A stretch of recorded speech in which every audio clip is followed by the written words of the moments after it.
Tava Kathamritam Tapta Jivanam Kavipiriritam Kalmashapaham Shravanamangalam Srimadatam Bhuvirnantiye Bhurida Janaha.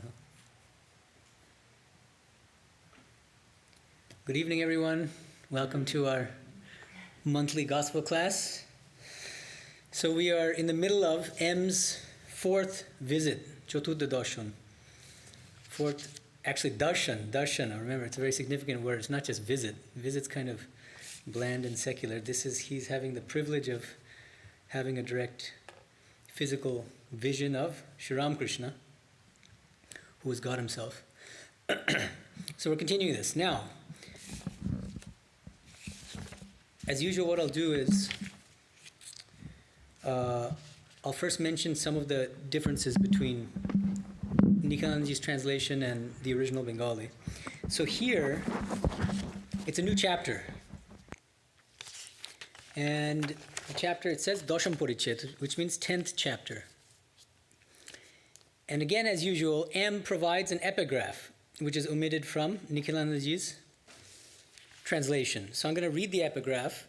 The epigraph is quite striking. It's from Bhagavad Gita, chapter 11, verse 18.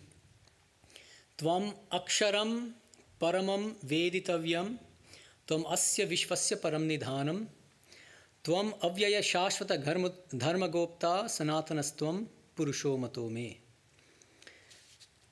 Context here is important. Chapter 11 is when Bhagavan Krishna gives Arjuna, endows him with divine divya chakshu, with divine vision. And the whole chapter is this kind of ecstatic revelation of the divine, and Arjuna is completely overwhelmed. So I think it's significant that M uses this as the epigraph. We'll find out why. I mean, I want to, maybe I'll ask you guys actually for your own opinions, because it's open to interpretation. That's the beauty of, this is a work of, it's not just a kind of historical document of what Sri Ramakrishna said, conversations held between Sri Ramakrishna and his visitors, but it's a literary document, because M was a very sophisticated writer. He had a very deep aesthetic sense and literary sense, and there's always a meaning behind the different epigraphs that he chooses, the kind of language he uses in describing what's going on in the scenes. So this is another example. Let's all think for ourselves about the significance of this epigraph in the context of what's to come. The other thing, which Nikhilanandaji omits as usual, are the subject headings. And so the first subject heading provided by M is Antaranga Shunge and then Amike. Both are very interesting. Antaranga Shunge means Sri Ramakrishna with his antaranga, his inner circle of devotees. Who is the inner circle? We'll find out soon enough. We'll learn that the inner circle in this context consists of Narendra, the future Swami Vivekananda, and M himself. So M is, interestingly, he's now considering himself to be antaranga after his fourth visit. And then Amike. Amike in Bangla means, who am I? And it's in quotes. And we'll find out a little bit later in the when we start reading this section, this chapter, is that Sri Ramakrishna asks M suddenly, what do you think of me? And we'll see. So that's the context. And I think that this epigraph relates to M's answer to Sri Ramakrishna's question. What do you think of me? Okay, but that's, let's keep a little suspense. So let's begin with this chapter. At 5 o'clock in the afternoon, all the devotees except Narendra and M took leave of the master. As M was walking in the temple garden, he suddenly came upon the master talking to Narendra on the bank of the goose pond. Sri Ramakrishna said to Narendra, "Look here, come a little more often. You are a newcomer. On first acquaintance, people visit each other quite often, as is the case with the lover and his sweetheart." Narendra and M laugh. "So please come, won't you?" Narendra, a member of the Brahmo Samaj, was very particular about his promises. He said with a smile, "Yes, sir, I shall try." As they were returning to the master's room, Sri Ramakrishna said to M, when peasants go to market to buy bullocks for their plows, they can easily tell the good from the bad by touching their tails. On being touched there, some meekly lie down on the ground. The peasants recognize that these are without mettle, and so reject them. They select only those bullocks that frisk about and show spirit when their tails are touched. Narendra is like a bullock of this latter class. He is full of spirit within. The master smiled as he said this and continued, there are some people who have no grit whatever. They are like flattened rice, soaked in milk, soft and mushy. No inner strength. Let's pause here. There's quite a bit to discuss here. For those of you who are following along in Bangla, this is page 31 of the Bengali Kathamrita. Because there are some quite striking discrepancies here, starting with the first paragraph. So let me read you part of the first paragraph. পাঁচটা বাজে আছে ভক্ত কয়টি যে যার বাড়িতে চলিয়া গেলেন কেবল মাস্টার ও নরেন্দ্র রইলেন Now, the next 4 sentences of the Bengali are completely omitted from Nikhilanji's translation. 4 full sentences. I'm going to read these in Bengali and then translate them roughly. Narendra garu loiya হাঁস পুকুরের ও ঝাউতলার দিকে মুখ ধুইতে গেলেন master ঠাকুর বাড়ির এদিক ওদিক পাইচারি করিতেছেন কিয়ক্ষণ পরে কুঠির কাছ দিয়া হাঁস পুকুরের দিকে আসিতে লাগিলেন দেখিলেন পুকুরের দক্ষিণ দিকের সিঁড়ির চাতালের উপর শ্রীরামকৃষ্ণ দাঁড়াইয়া নরেন্দ্র গারু হাতে করিয়া মুখ ধুইয়া দাঁড়াইয়া আছেন All of this is omitted. Okay, in the English again, let me just remind you. What's written is, as M was walking in the temple garden, he suddenly came upon the master talking to Narendra on the bank of the goose pond. But the specific context is completely omitted, these 4 sentences. What's the context? First sentence omitted. Narendra took his water jug with him to the goose pond in order to wash his mouth, rinse his mouth. Maybe he had eaten or something. So. Next sentence. Master ঠাকুর বাড়ির এদিক ওদিক পাইচারি করে দিলেন The master, meaning M, he's walking back and forth. And then, কিয়ক্ষণ পরে, after some time, কুঠির কাছ দিয়ে হাঁস পুকুরের দিকে আসিতে লাগিলেন Then M slowly walks toward the goose pond where Narendra is washing his mouth. দেখিলেন পুকুরের দক্ষিণ দিকে সিঁড়ি চাতালের উপর শ্রীরামকৃষ্ণ দাঁড়াইয়া And then he sees that Sri Ramakrishna is standing at the goose pond. And Narendra is washing his mouth and holding this water jug. So all this context is omitted. It's not like super important, but it adds important details, I think. Important in the sense that it sets the scene. We want to know why Narendra is in the goose pond. Does he like geese? Okay. All right. So that's one thing that and I don't see any reason for omitting it, really. The other thing, the other sort of interesting, this is a case where, so Nikhilanji omits 4 sentences here in the first paragraph. A few sentences later, he adds something which is not in the original. So this is also interesting. And what he adds is interesting. Okay. So, let me read again the English. Narendra, a member of the Brahmo Samaj, was very particular about his promises. He said with a smile, yes, sir, I shall try. After Sri Ramakrishna says, please come more frequently. Yes, sir, I shall try. What Nikhilanji adds, well, let me read the Bangla. Sri Ramakrishna says, কেমন আসবি তো? নরেন্দ্র ব্রাহ্ম সমাজের ছেলে হাসিতে হাসিতে বলিলেন হ্যাঁ চেষ্টা করব Nikhilanji says, Narendra, a member of the Brahmo Samaj, was very particular about his promises, not in the original. This is a very significant addition. I think what he's doing, I'm trying to understand the logic of Nikhilanji here. What I think he's doing is, Westerners won't understand what it means to be a member of the Brahmo Samaj. But one important kind of vow that members of the Brahmo Samaj take is a vow of truthfulness. And so maybe Nikhilanji is, maybe for Bengalis it's obvious. But in any case, even if he had omitted it, so strictly speaking, it would be Narendra Brahmo Samaj Chile.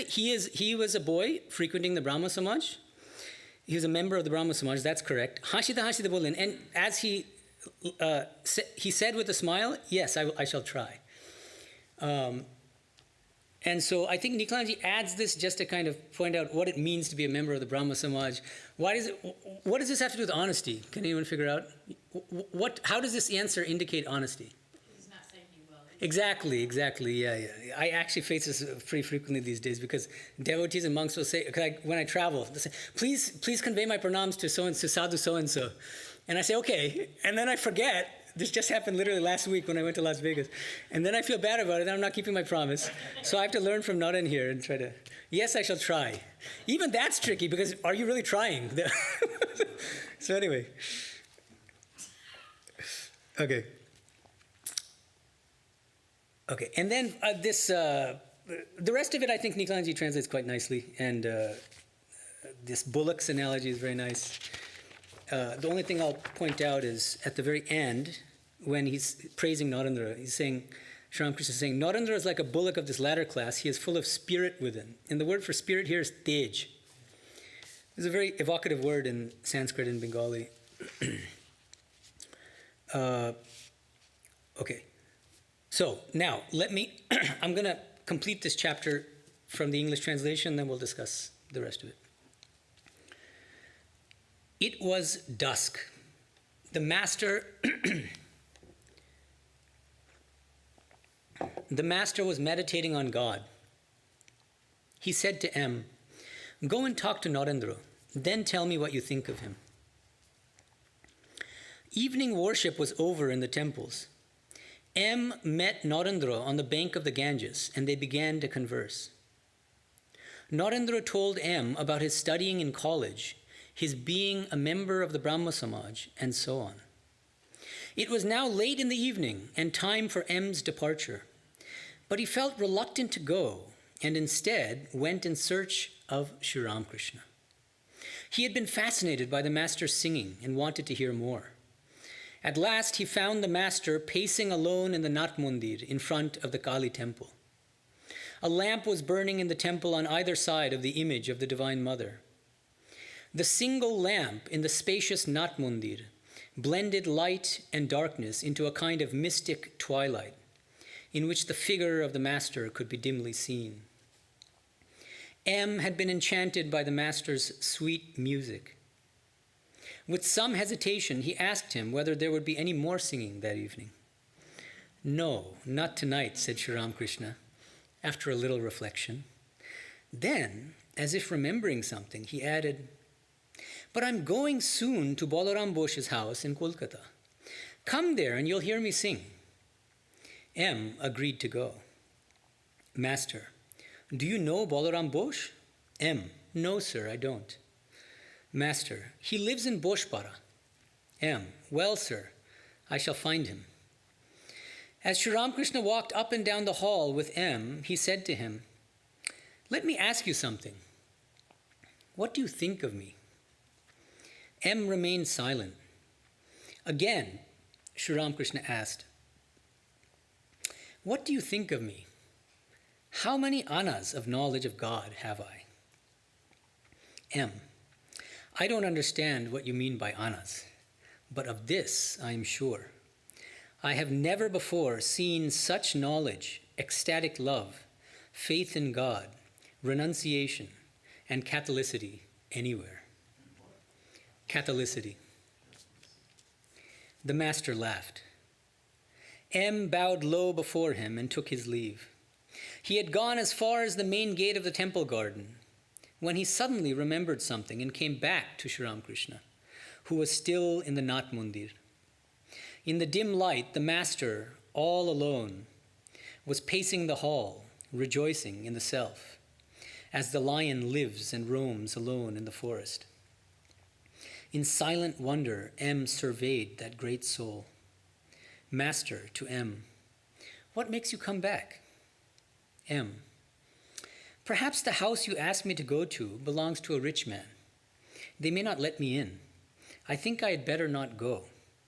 I would rather meet you here. Master, oh no. Why should you think that? Just mention my name. Say that you want to see me. Then someone will take you to me. M nodded his assent and after saluting the master, took his leave. This is how the chapter ends. So the first thing I wanted to bring your attention to is in the first paragraph of the second section that I'm reading. Nikhilanji again says, Narendra told M about his studying in college, his being a member of the Brahma Samaj, and so on. The Bengali here is, Narendra bolilen, Ami Shadharon Brahma Samajer, College Poritechi ittadi. A very important word is omitted by Nikhilanji here. Nikhilanji says, Naren is a member of the Brahma Samaj. What he doesn't mention is that the original Bengali says, Shadharon Brahma Samaj. The Brahma Samaj was not just one organization at that point, it had already split into sects. The original one is Devendranath Tagore, or maybe Ram Mohan Roy, then Devendranath Tagore, and then Keshab Chandra Sen. And then some of the members of Keshab's Brahma Samaj were unhappy with him for different reasons, and so they broke off and started a thing called, a different group called Shadharan Brahma Samaj. Shadharan really means ordinary. In this context, what does, anyway. So Shadharan Brahma Samaj. And the leaders were Bijoy Krishna Goswami and Shibnath Shastri. Okay? It's very important that we know which sect of the Brahma Samaj Naren belonged to. Why? Because it's uncontroversial that the Brahma Samaj was a formative influence on Swamiji, on Narendra, before he met Sri Ramakrishna. There's no doubt about it. But exactly which figures influenced him? What aspects of the Brahma Samaj influenced him the most, shaped his thinking? And many scholars, especially Western scholars, seem to think that he was a member of Keshab's Brahma Samaj. And so I brought this book. This is my book on Swamiji, on Swami Vivekananda. In the first chapter, I begin by mentioning that scholars like Elizabeth de Michelis and Kopf, that's the last name of the scholar, and several others, they claim that, especially de Michelis claims that Keshab Sen was a stronger influence on Swamiji's intellectual development and spiritual development than even Sri Ramakrishna was. And part of the problem with some of these Western scholars is that they don't know Bangla. They can't read the original language. And so they're relying on Nikhilanji's translation, for instance, here, where Nikhilanji says just Brahma Samaj, for instance. And so they have no way of knowing that actually the original is Shadharan Brahma Samaj, which is a different organization within the Brahma Samaj, which has nothing to do with Keshab. They broke off from Keshab. More than that, and so I argue against these scholars who claim that Swamiji was strongly influenced by Keshab. Fortunately, Swamiji himself also, during his time, some people were saying that Keshab really was a big influence on you, and he really didn't like people saying that. And so I just want to read you. This is from chapter 1 of my book. I quote, this is from an 1894 letter written by Swamiji to the Harvard professor John Henry Wright. Swamiji says, I never identified myself any way with Mr. Muzumdar's party chief. Muzumdar means Pratap Chandra Muzumdar, who belonged to Keshab sect, and Muzumdar's party chief is who? Keshab Chandra Sen. I never belonged to Keshab sect, he says. And in the postscript, the PS to the same letter, Swamiji adds, I had connection with Pundit Shivnath Shastri's party, meaning the Shadharan Brahma Samaj, but only on points of social reform. Mujumdar and Chandra Sen being Keshab, I always considered as not sincere, and I have no reason to change my opinion even now. So somewhat harsh, but he makes it very clear that he was not particularly influenced by Keshab. Not that he had no connection with him. It's known that he performed in a play. He acted in a play put on by Keshab about the Navabidhan. Chaitanji has written an article in Bangla on this issue. But in terms of moral and spiritual and intellectual influence, Swamiji says, Keshab played no role. And he belonged in his youth, before he met Sri Ramakrishna, to the Shadharan Brahma Samaj, which is a sect that broke away from Keshab's partly because he kind of claimed that he was a great mystic and was speaking on the basis of divine revelation, and they became kind of skeptical of these things. That maybe they were afraid that he was becoming a bit of a megalomaniac. So that's very significant. Nikhanji just says Narendra was a member of the Brahma Samaj. It should be a member of the Shadharan Brahma Samaj led by Shivnath Shastri and Vijay Krishna Goswami. And a little later, Nikhanji says, M had been enchanted by the master's sweet music. After that, there's a sentence missing, which is, I find it charming, the sentence in the original Bengali, so I'll just read it. Master Thakurer gan shuniya attohara hoiyachen. Jeno montromugdho sarpo. This second sentence, Jeno montromugdho sarpo. This is omitted by Nikhanji, but what it means is, so M becomes totally enchanted by by Sri Ramakrishna's singing, just as a snake is charmed by, sort of charmed into quietude by an experienced snake charmer who says a mantra, mantra mugdo. That means, so that a snake charmer will know what mantra will kind of quiet down the snake and make it do its bidding, right? So like a snake who is charmed by this mantra uttered by a snake charmer. So that's an important, again, you see the little literary analogies, metaphors, which just enhance the color and the scene. And I see no reason why that should be omitted. And then, now we get to Sri Ramakrishna's wonderful question. What do you think of me? A very unusual question. And M's answer. Let's look at M's answer. Again, I'll read the English first again. I don't understand what you mean by anas, but of this I am sure. I have never before seen such knowledge, ecstatic love, faith in God, renunciation, and Catholicity anywhere. And the Bangla here is, this is M's answer, Ana e kotha bujhte parchi na. Tobe erup gyan ba premo bhakti ba bishwash ba boiragyo ba udar bhav kokhono kothao dekhi nai. A few words here are worth flagging. I think Nikhanji's translation is okay in general. Yeah. So anas means like pennies? No. It's well, yeah. I think it's a kind of it's a very small unit of measurement. 16 is 100%. Oh, so 1 ana is 1/16th. 1/16th of the whole. So you divide 100 by 16. That what So comes? is he talking about money? Money, currency, right? Is it a kind of coin or something? Yeah. At the time, it was a coin, 19th century. So like when you're saying like, what do you think of Imagine a how penny. much do you think of Yeah. How much? So how many anas of knowledge of God have I? I mean, do I have Okay. full knowledge? 6 point something percent. Yeah, or only part. In another place in the gospel later, Sri Ramakrishna will ask M, do you think that I'm a full incarnation of God or only a part? So similar. I mean, yeah, it's very interesting. Because he's fascinated about himself. He doesn't know. I don't know. Well, or he's testing his disciples. That's another possibility, that he's testing his disciples and seeing how far they've understood his own divinity. That's, okay. So now, in terms of these, what M says, Erup Gyan, so knowledge, Gyan. Here, of course, it's not intellectual knowledge. We know that it means spiritual knowledge, so that's fine. The next word in English is ecstatic love. This is prema bhakti, prema bhakti. And that seems okay. Prema has this, ecstatic bhakti, ecstatic love seems fine. Faith in God, that's bishash.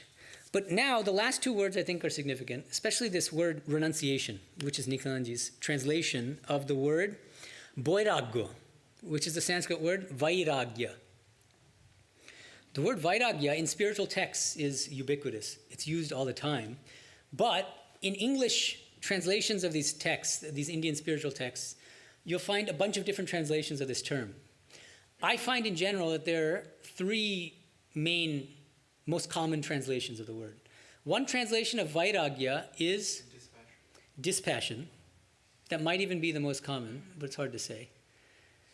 Another common translation is renunciation, which is how Nikkanji chooses to translate it. I'm thinking, for instance, of Vairagya Shatakam, 100 verses on renunciation, a beautiful text on Vairagya by Bhartrihari. The English translation, I think it's the one published by our order. It says 100 verses on renunciation. And the third term is detachment. And there might be more, but these are the three that I find coming up most frequently as translations of the single Sanskrit word or Bengali word, Vairagya. Now, why is this significant? Let's look at the word first, this Sanskrit word, Vairagya. Raga in Sanskrit, it could mean passion, but it could also mean attachment or attraction. It has different colorings. And Vai is devoid of. It means without or devoid of. So Nikkanji opts for renunciation. Now, one objection I have to this as a translation is that there's a different standard Sanskrit and Bengali word for renunciation. What is that? Tyaga. Yeah, tyaga in Sanskrit, tag in Bangla. So if M really meant renunciation, he could just use the word tag. It was a very common Bengali word. But he uses vairagya instead, vairagya. And I think that's significant. So of the three options, dispassion, renunciation, and detachment, I think that we can strike renunciation, in this context at least. Not that Sri Ramakrishna was not a great renunciate, that's not the point. But of course, in other places, many people will praise him for his renunciation. But this specific word, dispassion. What do you think of the word dispassion as a translation for vairagya? Yeah. Well, I like dispassion, and I can see why, to me, renunciation means a really intense sort of renunciation or vairagya or dispassion or whatever. It's like, and he's only met him 4 times, so you wouldn't think he would know that much about his deep renunciation. So that dispassion or detachment seem much better. Yeah, and then the other thing about the word renunciation is that, as a verb, for instance, it has to take a direct object. It's a transitive verb. You have to renounce something, right?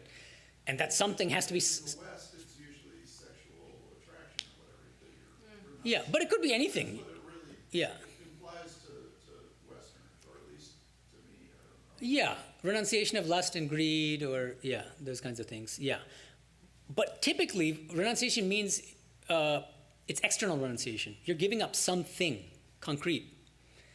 It could be, a relationship. It could be money. It could be something like that. Could be fish or whatever.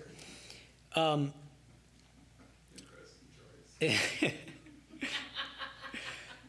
Now, so it's renunciation. Okay, dispassion. Somebody who usually comes, but I think she's busy, so she wasn't able to come. But she raised this objection to dispassion, Kiran. She was saying dispassion, but the word passion has good connotations too.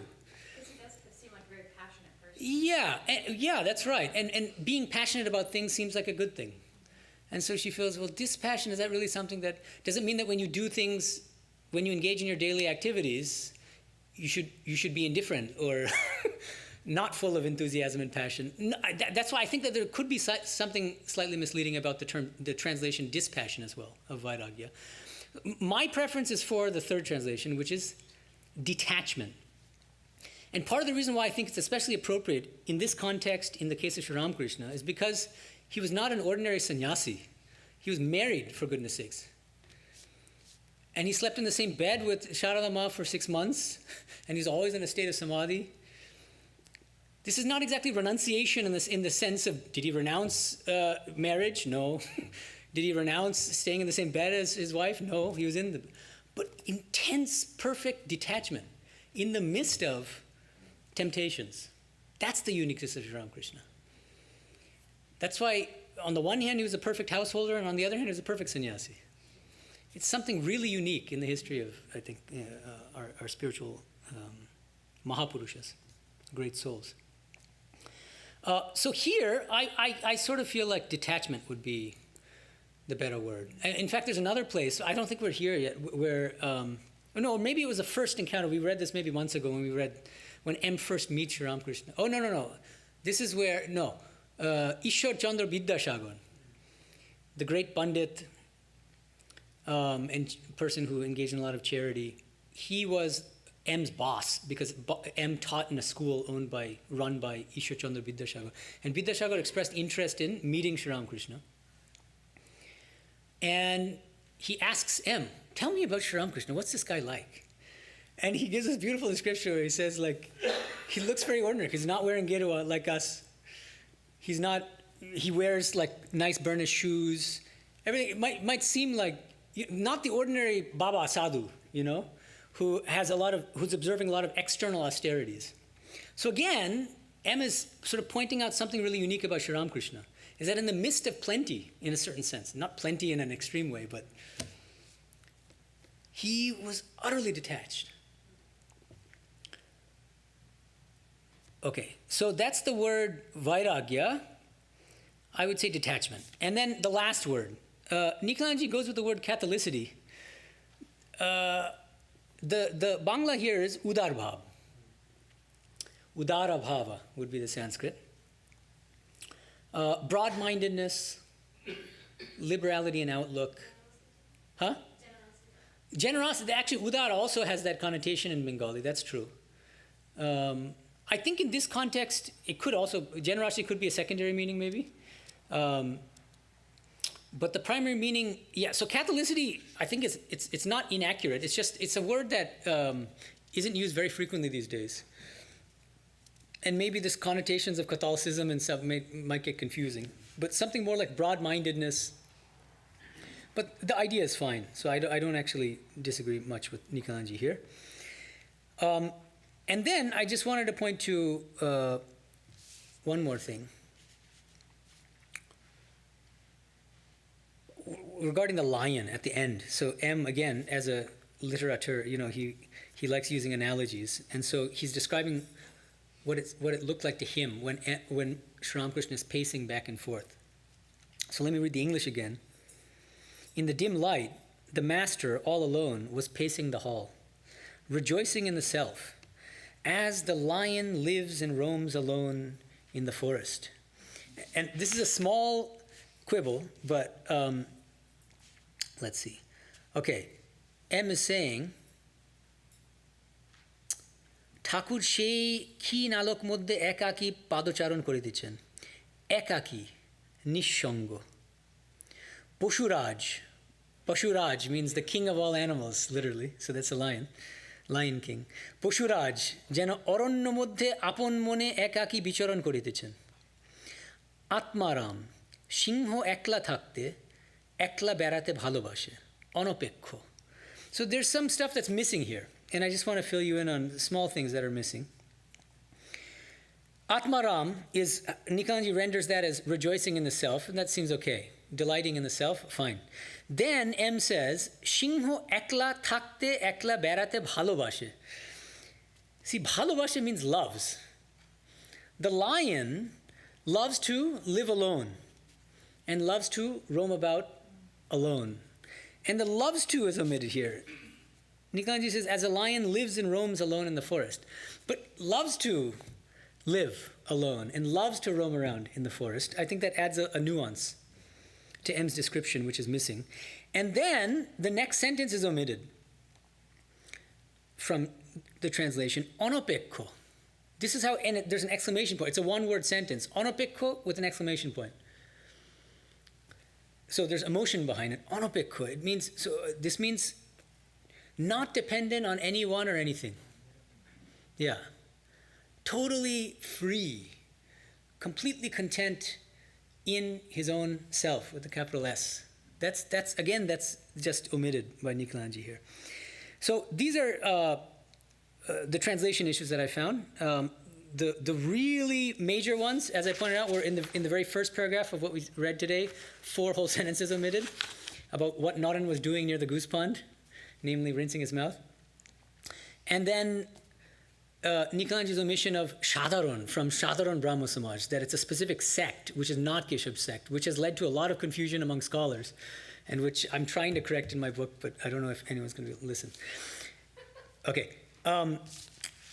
Now, I wanted to remember that we started with this question. Remember the epigraph. Let's go back to this Gita epigraph. Oh, okay. So for people who don't know what epigraph means, at the beginning of a book or at the beginning of a chapter of a book, the author can choose to put a quotation from a text to kind of encapsulate in a nutshell what that chapter or book is going to be about. So, to give you an example, my book on Swamiji, I have an epigraph, which is, and remember the title of my book is Swami Vivekananda's Vedanta Cosmopolitanism. So the epigraph is, Amar motto ei je, jekhane ja kichu uttom pai, tahai shikkha koribo. My motto is to learn whatever is great, wherever I may find it. So to me that encapsulates Swamiji's Vedanta Cosmopolitanism.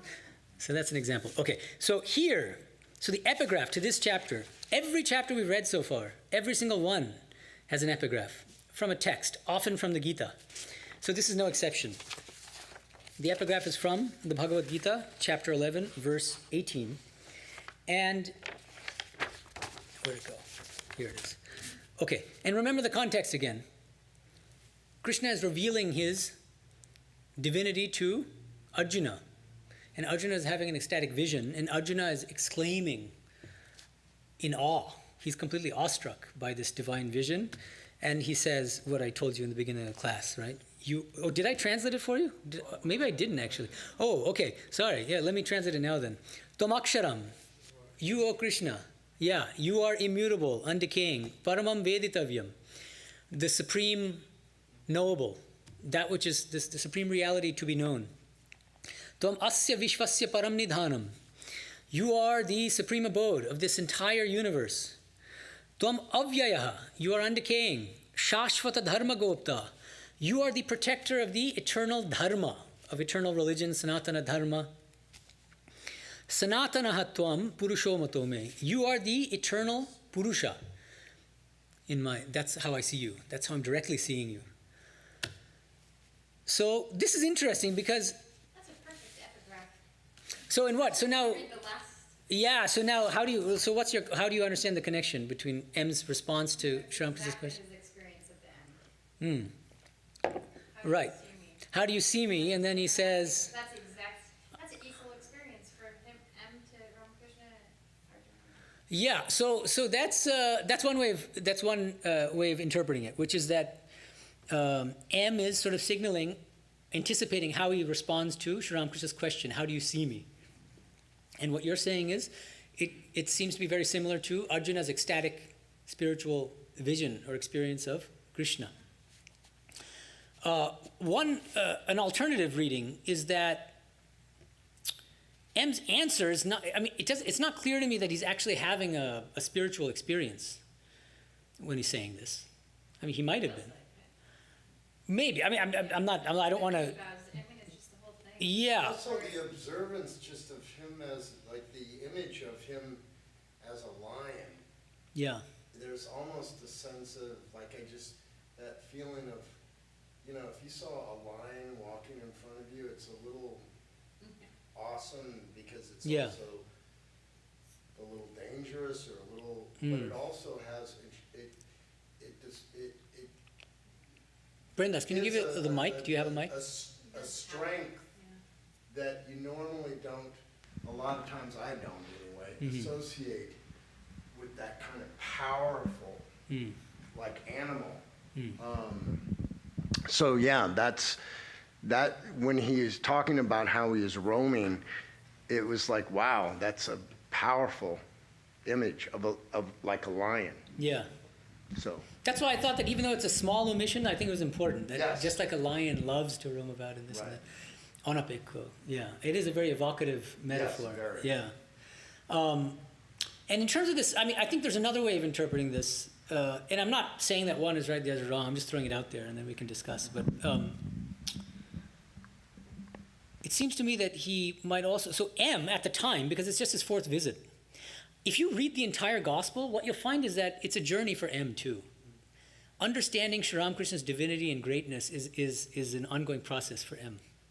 And there are a number of places in the gospel where Sri Ramakrishna will do something or say something or behave in such a way that M will say something like, is he God himself incarnate? These are the questions running through his head as he's, making his acquaintance with Sri Ramakrishna, which means he wasn't fully sold yet. And since this is early in his relationship. He's awestruck, that's no doubt. And I think that's part of what's conveyed by the Gita epigraph at the beginning is just sheer awe. Just, I've never met anybody in my life like this. Just stunned into silence. And You already said he felt like the inner circle. yeah, so It's just kind of no, I know, but so now here's another kind of nuance that we need to add to this. Now, what he did was he took brief notes after his encounters with Sri Ramakrishna, because he had a habit of keeping a journal from a very young age, from the age of 12 or something. These shorthand notes. Years later, he meditated deeply on those notes, which he had written years before, and wrote the Kathamrita, which means things like this epigraph that was added decades after he had met Sri Ramakrishna. These section headings added later. Antaranga Shung. So one. he had the whole, Yeah. the whole forest, and then he's trying to describe each tree but he has the whole view. He already knows. Yeah, he already knows what Because he's sold now. Of course, by the time he's writing Kathamrita, he's sold fully on Sri Ramakrishna's divinity as the best of all avatars. I mean, That makes total so what he's doing is, I think what he's doing is he's giving a little kind of like hints to the reader to contextualize what's going on in his own mind, and basically saying, so that's why that first section heading is so important. Antaranga Shunga. He is with his inner circle. I don't think M thought of himself as part of his inner circle by the fourth meeting, by the fourth visit. That's crazy, I think. I don't think he thought so. The later M, the later wiser M from decades later, he's going back and kind of reinterpreting the scene and saying, why was Sri Ramakrishna asking me these kinds of questions? He doesn't ask the Bahiranga, the outer circle, these kinds of questions. He asks his inner circle these questions. Later in the gospel, Sri Ramakrishna says, many people come to me who are not in my inner circle. Those who are in my inner circle, all they have to know are two things. Ami ke, so that's why this Ami ke is so important. He's quoting it. I think M might actually be quoting something that Sri Ramakrishna tells him and others later in the gospel, because that's the exact statement. Whereas here, you don't, Ami ke, even though it's in quotes, you don't find that exact sentence, that question in the Bangla Kathamrita. What you have instead is Sri Ramakrishna asking,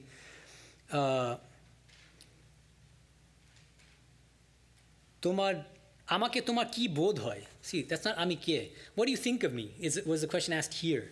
Ami ke, but in this later gospel passage, Sri Ramakrishna says, those in my inner circle, they have to know only two things. Number one, who am I? Ami ke, so that quotation from the section heading, omitted by Nikalanji. Secondly, what is your relationship with me? Not me, Sri Ramakrishna. Amar shate, I forgot the exact thing, but Amar shate shompokota ki, something like that. So who am I, and what is your relationship with me? That's what the inner circle, those are the only things they have to know.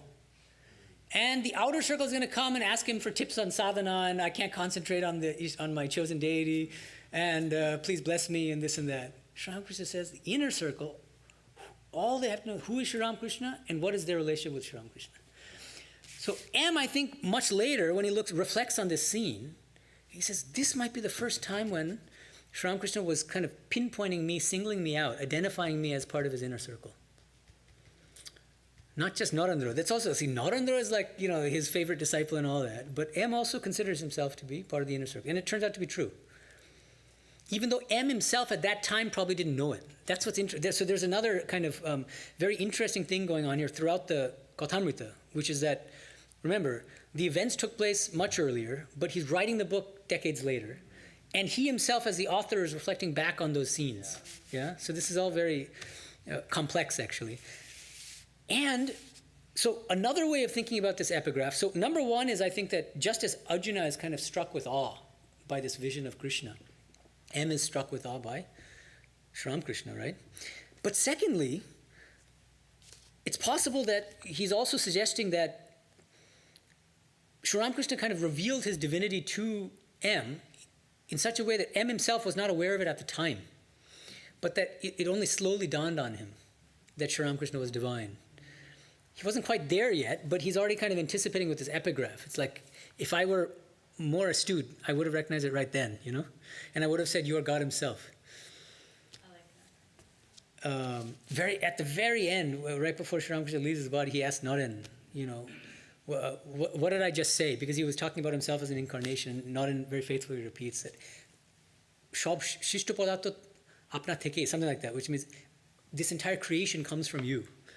You know, like that would be more like Arjuna's kind of just literally this whole Tvamasya Vishvasya Paramnidhanam. You are the supreme abode of this entire universe. So it took M quite a while to get to that point. He was a rationalist, a skeptic. So was Nadan. Nadan had to be sold, and it took him a long time to be convinced. Okay, so that's all I wanted to talk about. So any questions about today's class? Anything we discussed? Or a third interpretation of this epigraph? What else can we tease out?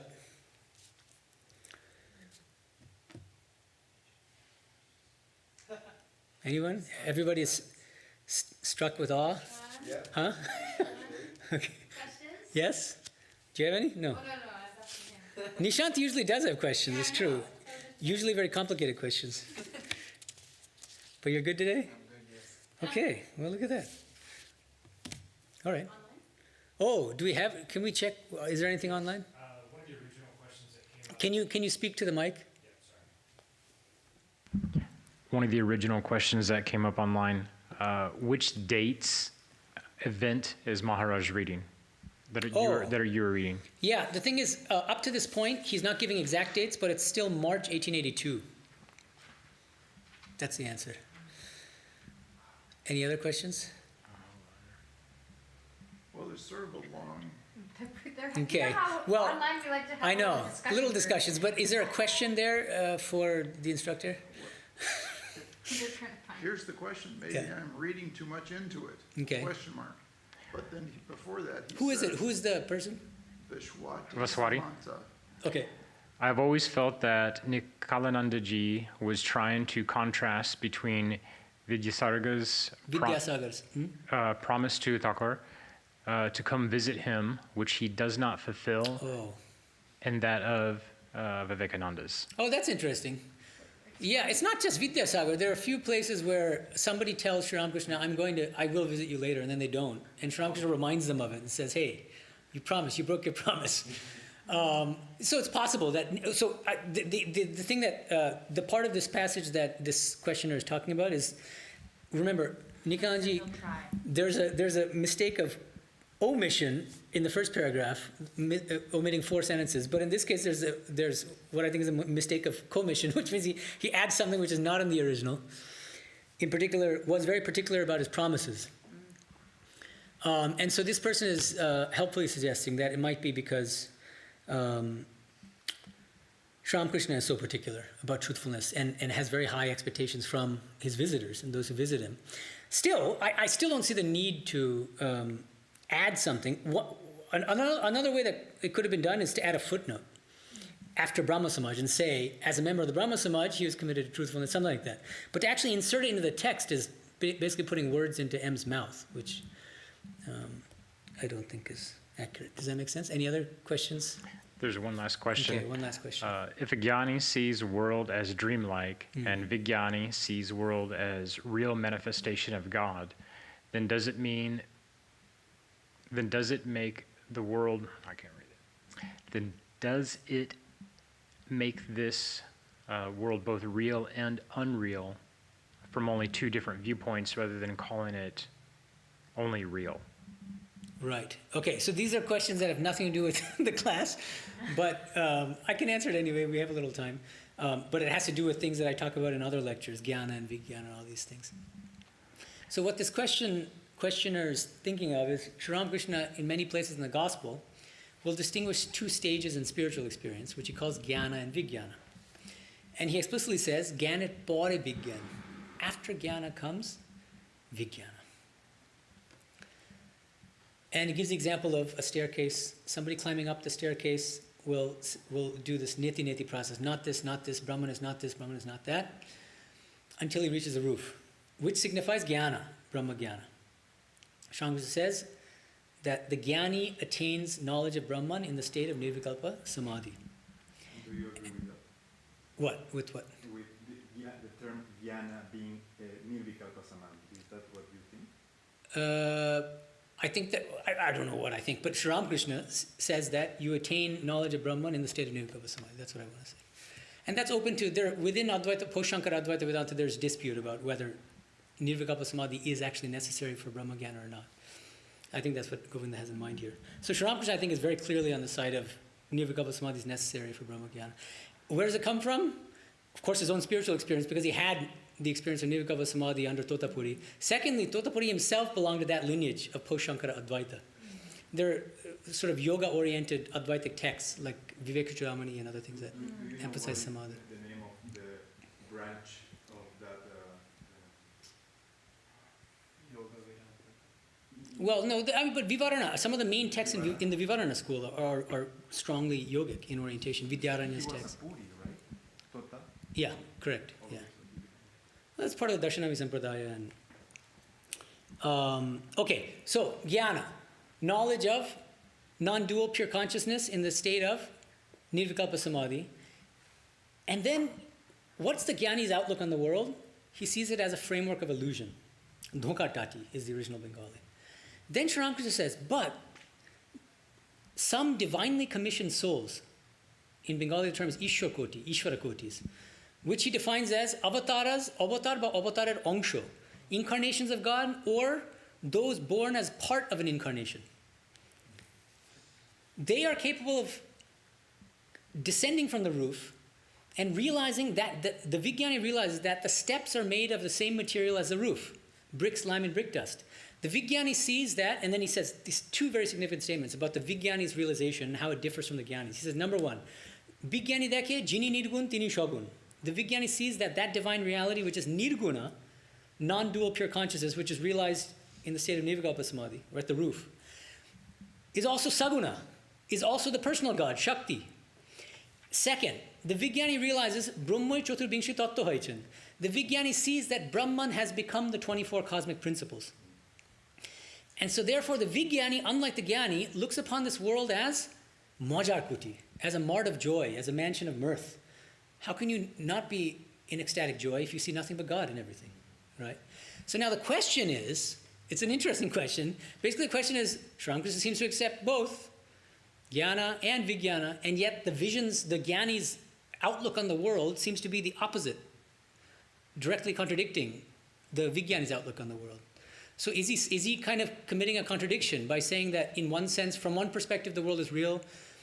Well, that's not a contradiction, I guess. He's saying that maybe the world is unreal from one perspective and real from another perspective. In fact, I think there might be three perspectives. There's the Ajnanis, the Jnanis, and the Vijnanis. The Ajnani is the ignorant person who sees everything as real, but doesn't see God in anything because he hasn't realized God. That's what it means to be ignorant. You're ignorant of God. Those who are ignorant of God look upon this world as fully real, and a world populated by different names and forms. I see the chair, I don't see God in the chair. I see the table, I don't see God in the, I see Nishant, but I don't see God in Nishant. That's the ignorant person's outlook. Wow. The Jnani looks upon, the Jnani, he or she has realized that in his deepest essence, he is non-dual pure consciousness. Brahma Satyam Jagat Mithya. This entire world is a dream. It's a framework of illusion. It's not real. It's like being in a dream, okay? The Vijnani knows that this world is real. He might say, well, how is that different from the Ajnani standpoint, the ignorant person's? Well, because he sees everything as a real manifestation of God. That's the crucial difference, right? Like in the Chandogya Upanishad, the two metaphors, clay and pots, gold and ornaments.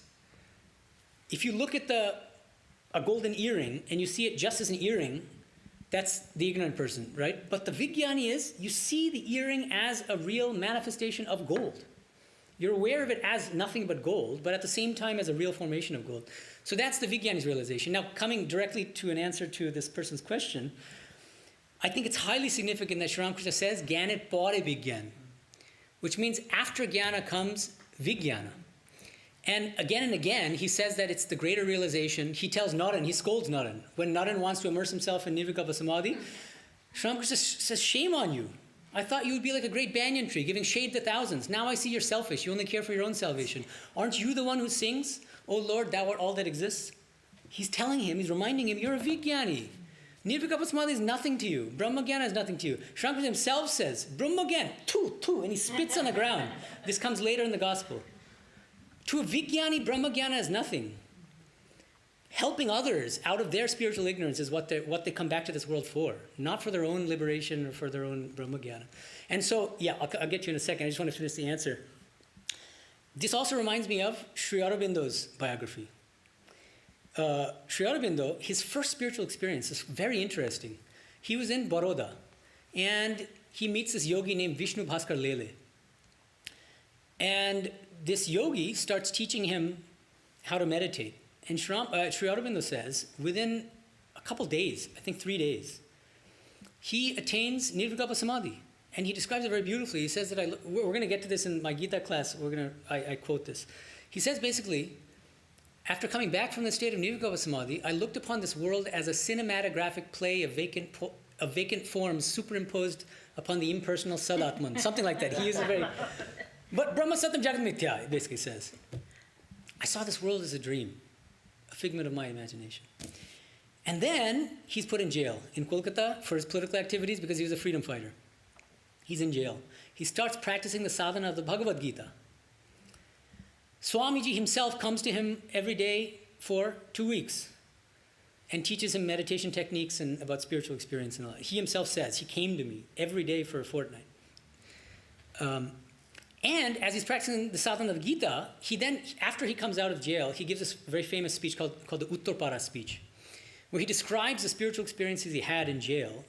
And this is the Vijnani's experience. He says, I saw everything as Vasudeva.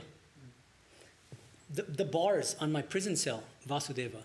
The coarse blankets over my body while I was sleeping at night, Vasudeva. The prisoners, the rapists, the murderers, all Vasudeva.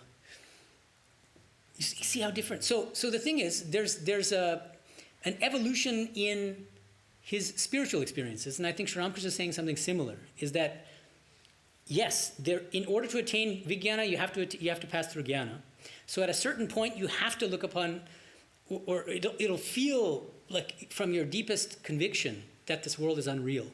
But that after that, there's an even greater spiritual experience in which you realize that everything is a real manifestation of God. Yeah, Narayana and then go on. So isn't the Bhakta's experience also similar to the Vijnana's experience in that they see everything as Krishna? Krishna is, of course, the Brahman, but also the world and the people and everything in it. They see that as Krishna. Isn't it a very similar sort of experience? Yeah, the word bhakta is very broad, right? And there are many different bhakti schools, bhakti traditions. Tantra is bhakti, but so are all the different bhakti schools of Vedanta. Ramanuja's Vishtadvaita Vedanta, Madhva's Madhva Vedanta. Of course, when they attain the highest no, even then, the bhakta. highest is defined differently in these different schools, even among bhaktas.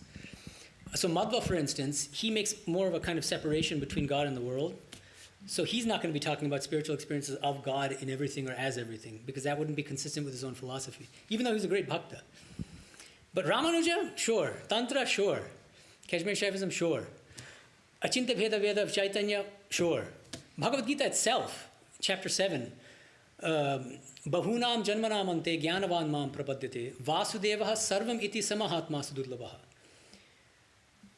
The great souled one is the one who sees Vasudeva Sarvam, that Vasudeva is everything. That's literally Sri Aurobindo's realization after, not coincidentally, practicing the practices taught in the Bhagavad Gita. He sees nothing but Vasudeva everywhere. So you're right that it's a certain kind of ecstatic devotional realization, seeing God in everything, but not all bhaktas have that realization. And in fact, many bhaktas will just have a vision of God, right? They'll realize God in some form. And that to them will give them liberation, right? They don't have to come back again if you realize God. That doesn't necessarily have anything to do with the world. It could be with their eyes closed. Like Sri Ramakrishna says, you have the vision of the personal God in the sixth, right, between the eyebrows, the Ajna. So that's also possible. Yeah. Go in the first and then... I want to come back. There's another question. Yeah, I want to come back to actually the online questions for a moment. The question was raised, do you think M had fear of Sri Ramakrishna like Arjuna did with Krishna? I don't get any hints from the original text that he had fear of Sri Ramakrishna, but awe. I think that's why I entitled today's class the wonder that is Sri Ramakrishna. Because I think it's the whole chapter, it's almost like somebody meeting Taylor Swift, who's a big fan, super fan of Taylor Swift or something. Like if suddenly Taylor says, I want to have, like, come have dinner with me, like imagine how that person will feel. So this is M, just like, he doesn't even know what to say or do. He's just like looking at him. And then he leaves and he comes back because, just like you would do with Taylor Swift. Oh, I forgot my purse, So I see awe. I mean, just more than anything else, more than fear, just completely astonished, awestruck by the august presence of Sri Ramakrishna. Yeah, go in there. I don't want to make this controversial, but I am just curious on why does the order of Sri Ramakrishna do not make it clear when they mean bhakta, meaning the fourth plane, meaning the fourth chakra, jnana, the fifth plane, vishuddha, meaning the fifth chakra, and when they say yoga or Raja Yoga, in Spanish would be el yoga real, el verdadero yoga, the true yoga, meaning the sixth plane, and nirvikalpa samadhi, meaning the seventh plane. Is it because they, well, I don't even know what you mean by that. I mean, it's in the gospel. Sri Ramakrishna will talk about the chakras and explain the different, like he says that the first spiritual realization, the significant one, is when you realize that you're a jivatma in the heart center. And he says, Shadok bole, eki, jyoti darshan hai, jivatma darshan, shikarne darshan hai. He sees the jivatma, the individual soul, as a kind of flame in his heart. That's the fourth. And then he goes on to explain, when the mind reaches the throat center, that devotee can speak of nothing but God. Right? And then here, remember, between the eyebrows, he says that. This is the realization of the personal God, but it's as if there's like a slight distance between God and the soul. And then he says, Sahasrara, the thousand-petal lotus, it's Nirvikalpa Samadhi, as far as I understand it. Yeah, but for some reason, it is not stated clear as that in the teachings from what I've heard. Like, for example, someone who is very interested in women and gold or men and gold may want to make a progress in a spiritual life. But if they want to jump to the sixth plane, meaning Raja Yoga, it is going to be extremely difficult and they won't find joy in that spiritual practice because it will be going from the third to the sixth without opening the fourth and the fifth. So, and sometimes, like you said, like the bhakta is like, oh, he's an ignorant. For a person who is very into worldliness and who wants to make progress on the spirituality, I mean, it's a beautiful path to follow the bhakti yoga with the personal God. And I think that's the path for them. And those who are more interested into the knowledge of not I, but thou, the pure self, that would be the fifth plane. And then according to our desires, then maybe we can understand which path is the best suited for us. I don't disagree with any of this. I don't understand. I mean, you framed the whole thing by saying that why doesn't the Ramakrishna order emphasize it? I just don't understand. Because Swamiji talks about it in Raja Yoga, for instance, and in other places. Sri Ramakrishna talks about it in the Gospel. That's not censored out in any way. So we fully accept the Kundalini Yoga and this whole thing. It's just that what we say is, these days what happens is there are people who kind of want spirituality and spiritual experiences without the ethical foundations, and they want to skip steps, and they do it through pranayama and stuff. So Swamiji, our tradition does not encourage doing things like too much pranayama, which is breath control, without practicing celibacy, for instance. But they want to skip steps and jump from, let's say, third to the sixth or fifth or whatever. And the Ramakrishna order strongly discourages that and says, whoa, you'll get everything through simple devotion by taking God's name. You don't need to do these esoteric practices of breath control and this and that. You get everything through bhakti. That's how I see it. So, thank you. Thanks. Thank you. Okay, is there any last question online? We'll wrap it up with one more online question. Is there an open possibility that anyone can be born in the next life as Sri Ramakrishna, Ma Sarda Devi, or Swami Vivekananda, or Aurobindo, or Swami Medhananda? Wow. Okay, so the end of that question makes clear that it's a joke, and so No, it doesn't. I can't. Huh? No, it doesn't. They're trying to be I can't answer the respectful question. of you. Huh? They're trying to be respectful. I think Accurate. Imagine the next birth I get to be a Swami They Medhananda. weren't joking. this is weird, man. I don't. Why I would be mentioned in the same. Lord knows. This same individual asked the question previously, so I just wanted to make sure it was Okay. asked. It was Okay. presented twice. Yeah, so I mean, I'll just answer in an indirect way. Shramji did point in one direction and say, next time I come, I'll be born in this direction after a certain number of years. He said that once. Holy Mother said, I never want to come back again. So that's an interesting, that's a kind of a separate issue. But that's how I'll end it. Okay, thank you very much. Om Shanti Shanti Shanti Harihi Om Tat Sat Shri Ramakrishna Arpanamastu.